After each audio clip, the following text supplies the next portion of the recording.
Hi, Chris from Intentional here. Just wanted to give my thoughts on a really popular startup book, The Lean Startup by Eric Ries. It presents a really great framework around the minimal viable product, which is probably most famous for, but within that is this concept of asking the 5 whys.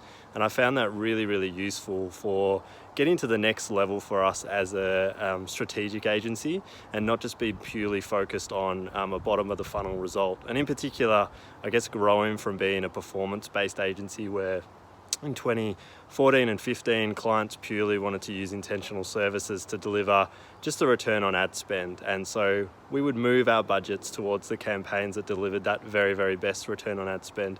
As more advertisers have got online and as we've matured in our thinking around the platforms themselves, have really discovered that there's actually a trick in focusing on ROI or return on ad spend only, ROAS. And that trick is that you, over time, turn off more and more campaigns focused on delivering the highest percentage.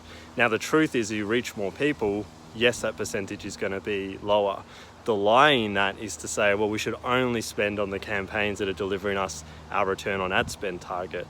There's a compounding factor, and I'm going to talk a lot about compounding in some future videos, but particularly for the Eric Ries book, The Lean Startup, I want to talk to you about asking 5 whys.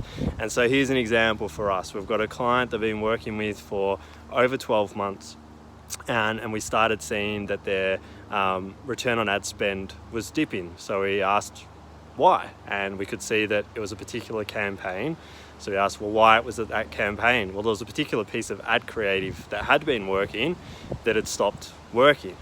Why was that the case? Well, it could have been fatigued, or it could have been running for too long. So we asked ourselves, why? What's the problem with that? And as we realized that our frequency had actually been increasing, so it was back up the audience level. It actually wasn't the creative itself. We usually were hitting people twice in a month. We started hitting people 3 or 4 times in a month. Why had that been happening? Was actually because we'd stopped reaching as many people above that. So even though that we had this campaign delivering an 8 or 9 times return on ad spend consistently for 12 months, we're now faced with this hitting a 4 or a 5 times return on ad spend. The 5th why led us to see that actually the reason we turned off, or the reason that the frequency had increased, is because a campaign above that's pure role was just to reach people and to engage them in a video, we'd actually turned off or reduced that budget for. So we didn't see that in the first month. We didn't even see that in the second month. It took 3 months before the impact of that came from the other side. So that for us really started to frame up asking more questions around how we actually set up and structure our clients' ad accounts. But I think just to introduce that idea of asking yourself 5 whys is really valuable in everything that you're doing.